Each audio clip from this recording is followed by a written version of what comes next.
I'd like to thank PillCare for sponsoring today's video. Please click the link in the description box below and use our discount code SWEETPEA to get started. Now let's get into today's case. Catherine Barbara Davidson, who went by the nickname Kathy, was born on December 13, 1966 in Chicago, Illinois. She lived with her father, Robert Davidson, and her stepmother, Anna Davidson, as well as 5 older siblings. She was the youngest of the children and was described as a girly girl who liked wearing her hair in 2 French braids. She was described as having a warm smile and a lively spirit, and she liked playing outdoors. She also had a Raggedy Ann doll that she carried everywhere she went. Now, on September 1st of 1973, just a few months away from Catherine's 7th birthday, her and her family went on a trip to Warren Dunes State Park in Sawyer, Michigan. It was Labor Day weekend as well as the last weekend of the summer break, so the kids were really excited to be going to the park. When they arrived at the park, Robert and Anna allowed the children to go off and play while they stayed behind to unpack the car. The kids explored the banks of the Painterville Drain, which is a canal that empties into Lake Michigan. Now, after about 15 minutes, the kids came running back to their parents, but 6-year-old Catherine was not with them. The police were called and an extensive search began in hopes that they would find 6-year-old Catherine. How far could she really have gotten in such a short amount of time? Now, the search drew a lot of people in the area. Keep in mind, this is Labor Day weekend, so there were probably a lot of people in the park that day. Now, Warren Dunes State Park is a beautiful park. It's pretty open, spacious. There are not a lot of trees in the area. So when people were searching for Kathy, at first they felt pretty confident that they would find her. But as they continued to search, nothing turned up. They could not find the little girl anywhere. So they get the helicopter pilots out there and they go up in the air in hopes that if they overlook the park, they'll be able to see something in the air that they couldn't see down on foot. But still, there was no sign of the little girl. The search continued on into the afternoon and then into the evening. And then once it got dark, they had to call off the search. Now, after searching all day, all they found was a pair of green underpants that they couldn't determine whether they were Kathy's or not. Now, over the next 3 days, the investigation continued and the police went back to the park where Kathy had disappeared, and still nothing. They searched along the canal, they talked to people in and around the area, and nothing was found to suggest what had happened to Kathy. It was as if she had just vanished into thin air. Her siblings were also questioned, and they all told the same story, that they had come to the park that day with their parents, and when they went off to play, when they came back, Kathy was not with them. Now, the police were a little skeptical of the parents from the start because their behavior and their attitude just seemed callous. They didn't quite seem like grieving parents. In fact, only 3 days after Catherine went missing, the police chief saw Anna and Robert hanging out with another couple in their vehicle at 2 a.m. drinking and listening to music. They were laughing and drinking as if they had no care in the world, as if their daughter was not missing. Now, the police realized that everyone grieves differently, but to be partying it up at 2 a.m. like your daughter is not missing, that just didn't sit right with detectives. But they could not find anything to implicate the parents or anyone else for that matter in the disappearance of Catherine. But what makes this case stand out is what would happen over the next 30 years after Catherine disappeared.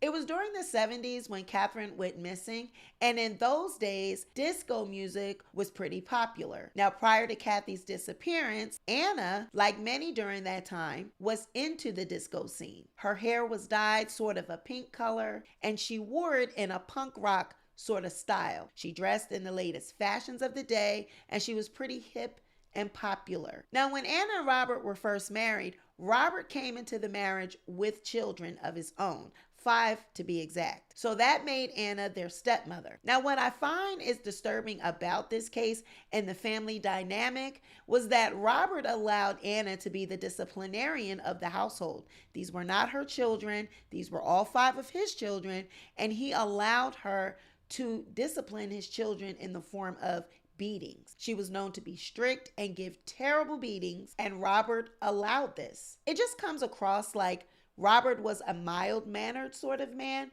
and let Anna take control of the household. After Kathy disappeared, the Davidson household changed drastically. In their grief over Kathy's disappearance, the Davidsons turned to religion and moved the family from Chicago to Zebulon, Georgia, which is a rural area 50 miles south of Atlanta. Now, once in Zebulon, Anna formed a group called the House of Prayer for All People. Now, Anna was the leader of this group and required the members to follow a strict kosher diet and modest dress, with the women wearing floor-length robes and head coverings. Now, individuality, of course, was discouraged by Anna, and when the members joined, they had to get rid of their old names and take on new ones that Anna would give them. Anna changed her name to Anna Young, and Robert changed his name to Jonah Young. They stayed in Zebulon for a short amount of time and continued to increase in members. They eventually put roots down in rural Florida, and on September 28th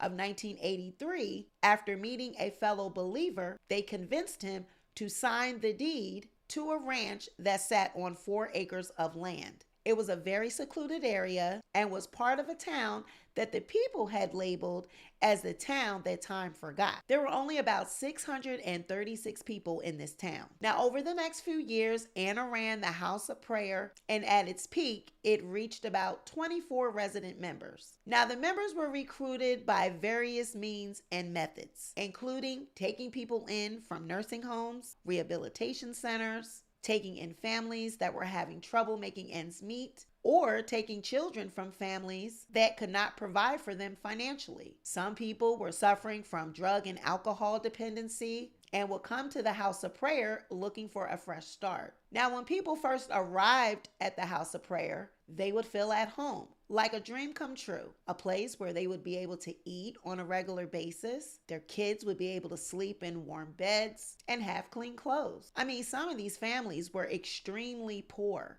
and could not even provide the basic necessities. And so that is how Anna would get members, by convincing them that the House of Prayer would be the answer to all of their problems. She would offer them a safe haven. The members would turn over all of their possessions, if they had anything at all, their money, jewelry, basically anything that they had of value. They would be required to turn it all over to Anna. So essentially, the members were taking care of the cult, not Anna, because it was from their possessions that they were thriving. That's the money that they would be living off of. That's how Anna would be providing food, clothing, and shelter for them from the monies and possessions that they all would be turning in. Collectively, it would be enough to provide for everyone. So I don't understand how the members thought that Anna was the one that was providing for the cult. In any event, at first things started off good. Anna and her husband truly did want to make a difference. One of the first families that moved into the ranch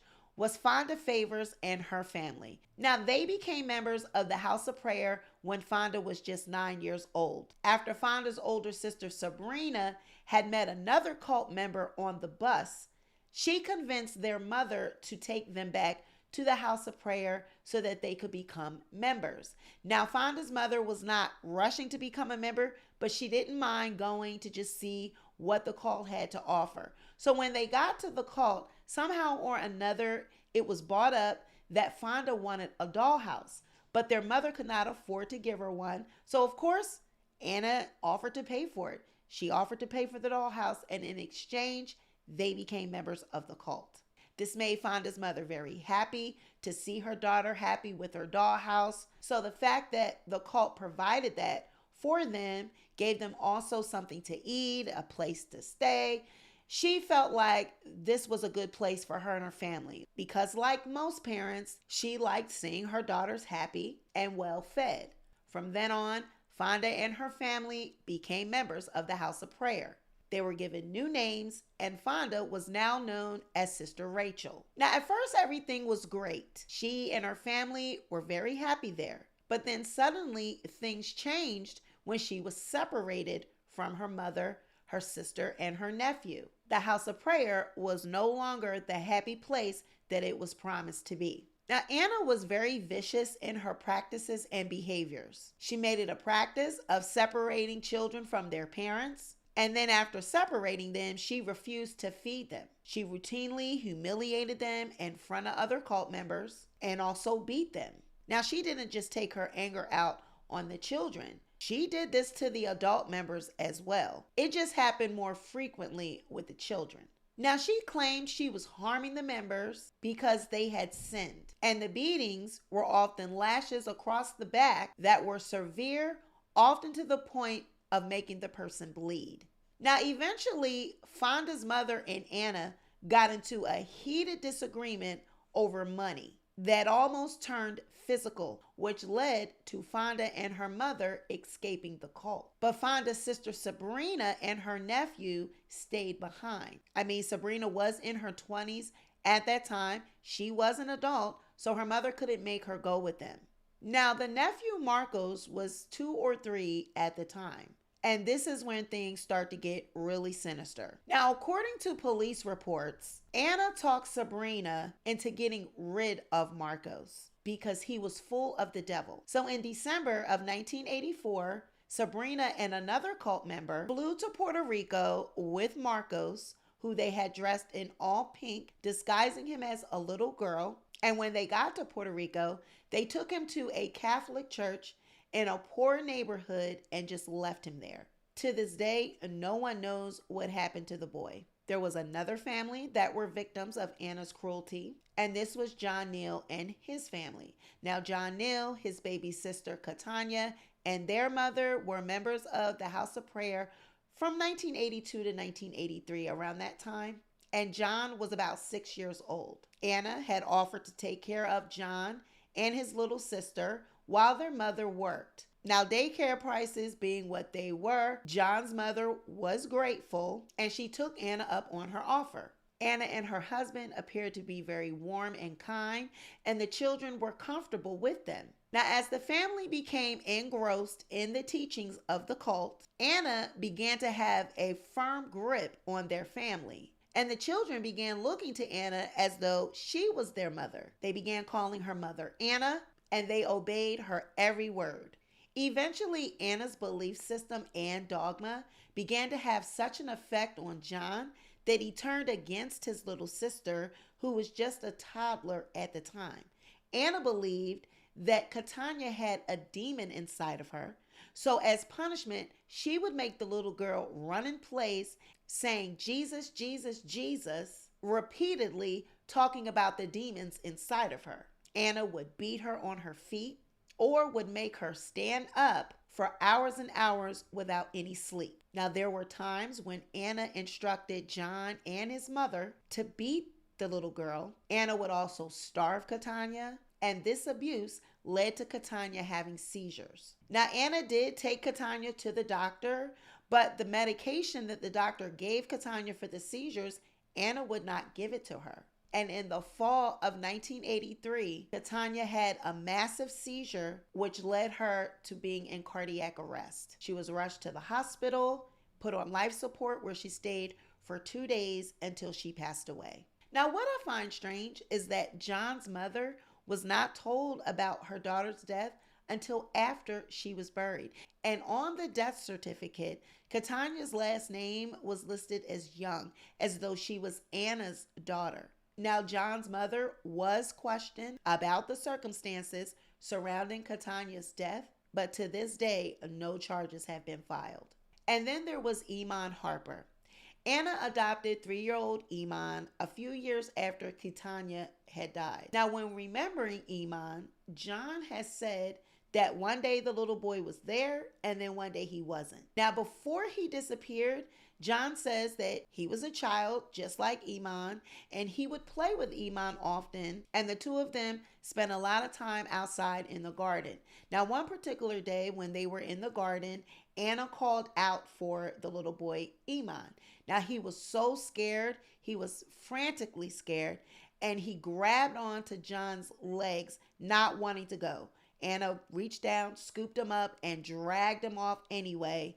And John says this is the last time that he saw the little boy alive. Now, there were rumors that Anna had told other children that Iman was taken away by 2 monks that were going to raise him. And then also she told other people that Iman had went away and was in a better place. Now, frequently at the cult, adult members would be assigned to take care of children. These children would not be their own children. And a member by the name of Sharon Poe, she was assigned to take care of Iman.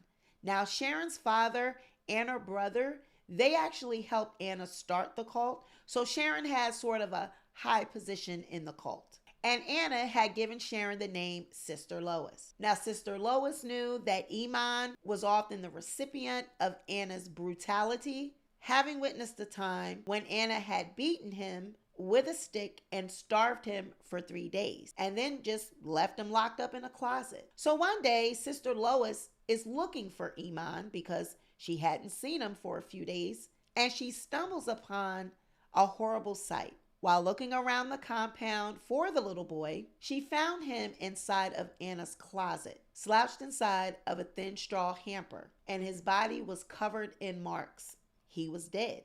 Now, the fact that she found him is horrific enough, but what she does afterward is truly terrible. Sister Lois goes and gets her brother, and the two of them carry Iman outside, still in the thin straw basket, and they burn his little body. Now, of course, they burned him still in the hamper, but just burning him, I don't understand the logic to that. So around the time that John was 12 years old, his mother finally found the courage to leave the cult. But before they left, John nearly escaped with his life. He had suffered a beating so bad that nearly killed him. Now, he had done something or another that apparently warranted a lashing. And so Anna decided that the lashing, it would be 33 lashes because Jesus died at 33 years old. Now, what made this beating even more terrible was that John was not allowed to move while being beat. And if he moved, the lashings would start all over again. She had the men in the cult taking turns beating him. And this went on and on until his back was bloody. Now, after the beating, to keep John away from his mother and to keep her from seeing what had happened to him, John was forced to hide on the ranch when his mom would come looking for him. He was also sent to Georgia and Michigan to live with relatives of Anna's. These were not relatives of his own. These would be people that he did not know at all. He was sent to live with these people just to keep him away from his mother. And finally, when John was 12 years old, his mother managed to get him away from that cult. In March of 1988, 15 years after Catherine's disappearance, tragically, Robert Young died in an accident.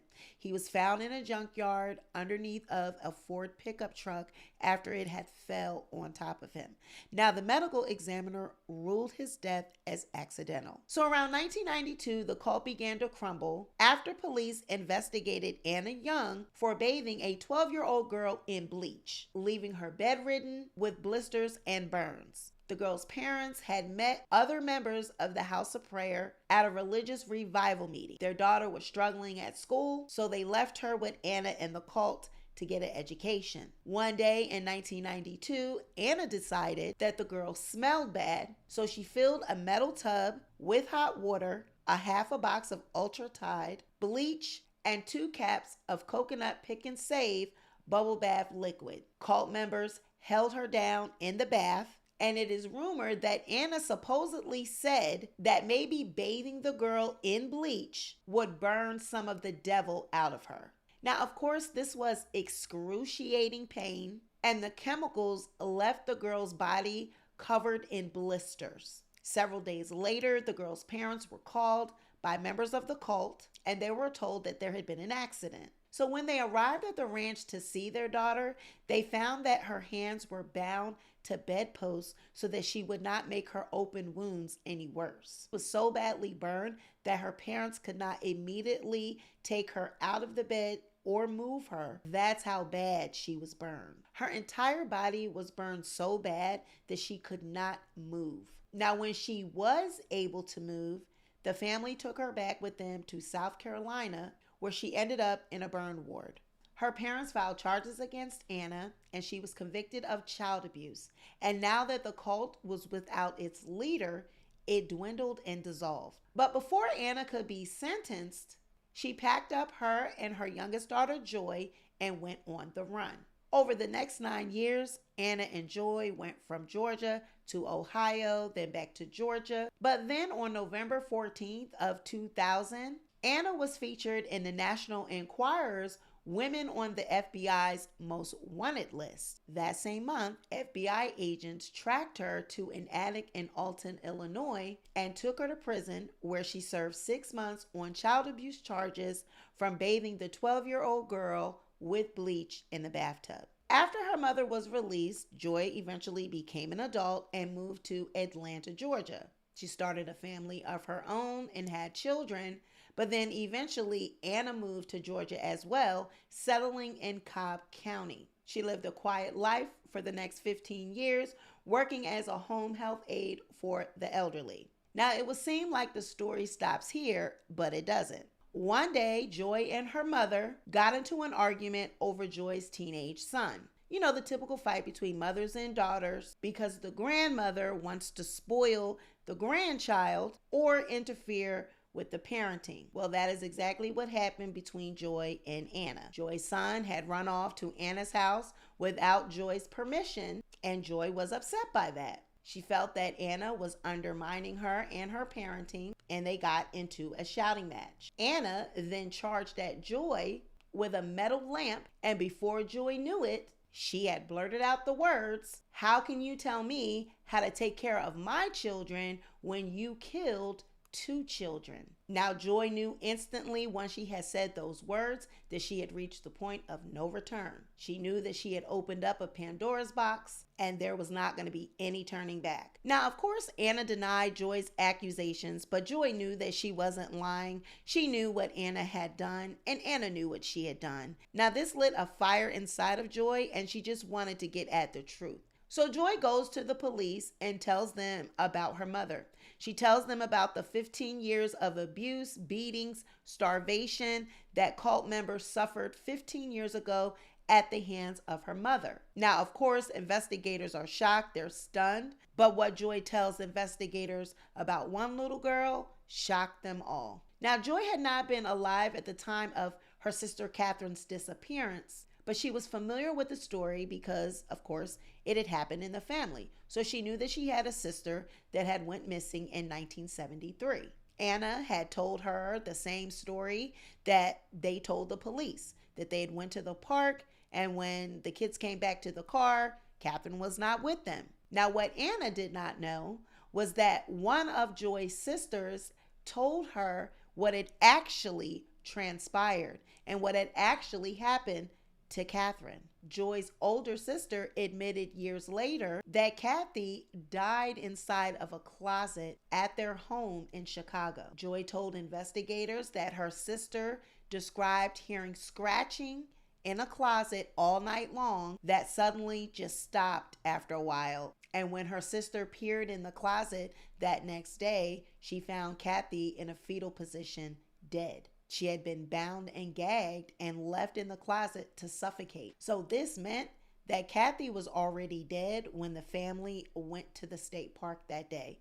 Going to the park was actually a ruse to cover up for what their parents had done to Kathy. So after Joy tells investigators about all of Anna's crimes, Anna is investigated and she's found guilty of the murder of Iman Harper in 2017. Now, during the investigation, John Neal is called to tell his story about his family and their time at the cult. He said Anna tortured and beat the cult members, and he also told how Anna had forced other cult members to beat and torture his sister Katanya. He further said that Katanya had epilepsy, and because Anna had withheld her medication, that's what caused Katanya to die. Now, at the time of Anna's arrest in 2017, Katanya's death was classified as natural. But after the charges were filed in Iman's case, Katanya's death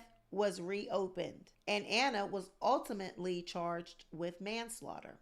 Now, during Anna's trial, prosecutors revealed that Anna had once been arrested before in 1968 for the abuse against a 5-year-old girl. Now, 3 of Joy's other siblings, they were not raised in the cult, so they did not believe these charges against their mother. And they felt that Joy was only doing this to seek revenge against their mother for interfering how she was parenting her teenage son. One of Joy's older brothers, Gibran, he said that he went to the house of prayer before. He even let his kids stay at the house of prayer. He didn't see any abuse, never witnessed any abuse, and neither did his children. He said, sure, his mother disciplined them growing up, but it was no different from how he disciplines his own children. Joy believes that her mother suffered from an untreated mental illness, and this what caused her violent behavior. Joy says she lived with her mother during those times, and she witnessed both sides of Anna, the kind, charismatic woman that was willing to help others, but then there was the dark side, the woman that abused adults and children that she had just wanted to help moments ago. She believed that her mother truly did love God, but that she just had a sick mind. And she believed that lives could have possibly been spared all those years ago if people would have just spoken up and cried out about what was going on at the cult and what they were experiencing. In February of 2021, Anna reached a plea agreement with the prosecution and pleaded no contest to second-degree murder in Iman's case and manslaughter in Katanya's death. She was sentenced to 30 years in prison, but she died just a month later at the age of 79, only having serving just 33 days of her sentence. And I found that fitting that she died at 33 days. She gave 33 lashings as punishment because Jesus died at 33. So I found that to be very coincidental that she died just 33 days into her sentence. Now, in the time that Catherine went missing, speculation has run wild as to what really happened to her. Now, there's 2 theories: that Catherine was abducted or that Catherine was murdered. So let's take a look at the first theory, abduction. Was Catherine abducted by a stranger and then kept alive? Now, this is the theory that many hope for because that would mean that she's still alive today. And if she would be found alive, she would be 57 years old. Now, while situations like this do happen, studies show that those abducted are far less younger than what Catherine was at the time that she was abducted. She was 6 years old, and usually children that are abducted are babies up to 2 years old. The sole purpose of them being abducted is for the person to either raise them as their own or give them off to someone else to raise as their own. If Catherine was abducted and kept alive, at 6 years old, she would have stable memories. She would remember her family. She would remember, her mother, her brothers and sisters. And this would give an opportunity for the abductor to be exposed by her asking questions. So it's highly unlikely that she was abducted and kept alive. Now, the second theory is that Catherine was abducted by a stranger and then murdered. There have been many cases where children have been snatched in broad daylight while outside playing or just doing something normal. Now, it's not known how busy the park was that day when Catherine disappeared, but it was Labor Day weekend. It would have been a nice day outside. It would have been sunny.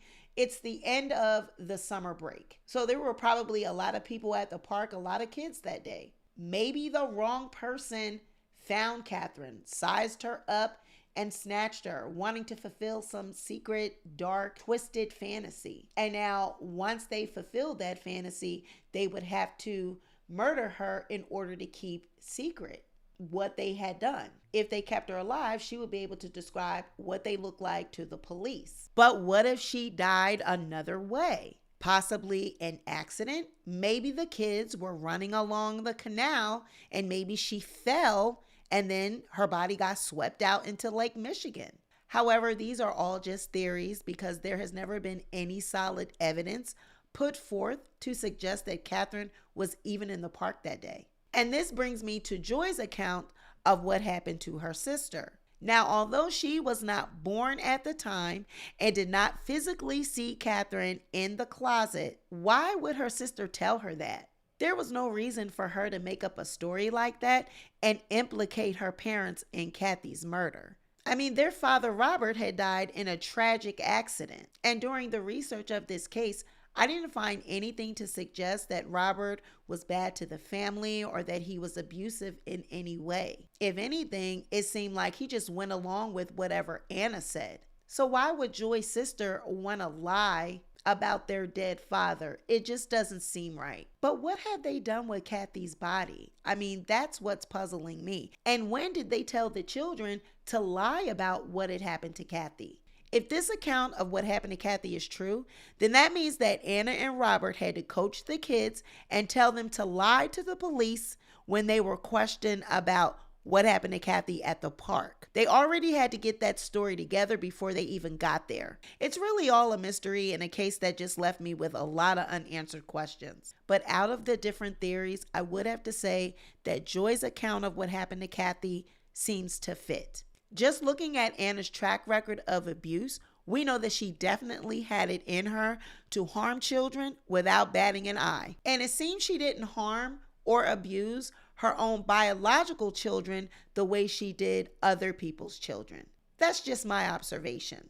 Anna went to her grave denying that she had anything to do with the disappearance of Catherine. So sadly, we will never know what the truth is. We don't know if Catherine really was in that closet or if she is still missing. Okay, you guys, that about wraps it up for today's case. So as usual, please drop down in the comments and let me know your thoughts. I'm interested in hearing from you. Like this video, share the video, but most importantly, be sure to subscribe, and I will catch you guys on the next video. Bye.